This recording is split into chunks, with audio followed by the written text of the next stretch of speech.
Salam selamat pagi Horas. Bacaan kita hari ini Kamis 15 Mei 2025 dan dari kitab Keluaran 12 ayatnya ke-21 sampai dengan 30 yang berbunyi demikian. Lalu Musa memanggil semua tua-tua Israel serta berkata kepada mereka, "Pergilah, ambillah kambing domba untuk kaummu dan sembelilah anak domba Paskah. Kemudian kamu harus mengambil seikat hisop dan mencelupkannya dalam darah yang ada dalam sebuah pasu. Dan darah itu kamu harus sapukan pada ambang atas dan pada kedua tiang pintu. Seorang pun dari kamu tidak boleh keluar pintu rumahnya sampai pagi. Dan Tuhan akan menjalani Mesir untuk menulahinya. Apabila ia melihat darah pada ambang atas dan pada kedua tiang pintu itu, maka Tuhan akan melewati pintu itu dan tidak membiarkan pemusnah masuk ke dalam rumahmu untuk menulahi. Kamu harus memegang ini sebagai ketetapan sampai selama-lamanya bagimu dan bagi anak-anakmu.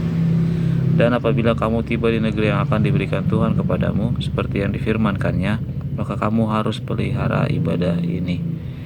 Dan apabila anak-anakmu berkata kepadamu, apakah artinya ibadahmu ini? Maka haruslah kamu berkata, itulah korban Paskah bagi Tuhan yang melewati rumah-rumah orang Israel di Mesir, ketika ia menulahi orang Mesir, tetapi menyelamatkan rumah-rumah kita. Lalu berlututlah bangsa itu dan sujud menyembah.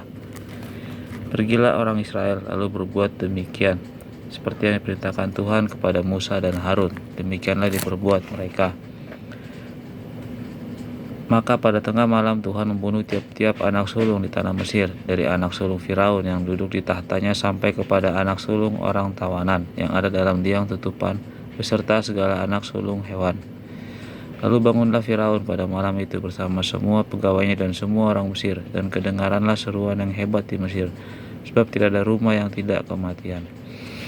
Amin.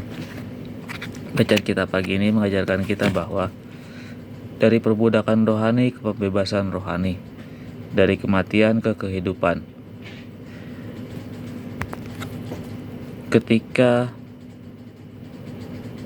merayakan pembebasan, kita pun dapat berkata dengan sukacita satu kepada yang lain demi kehidupan. Pembebasan dari dosa adalah kemerdekaan yang terbesar. Ya, demikian untuk pembacaan kita hari ini. Semoga dapat memberkati kita semua. Terima kasih, Tuhan Yesus memberkati.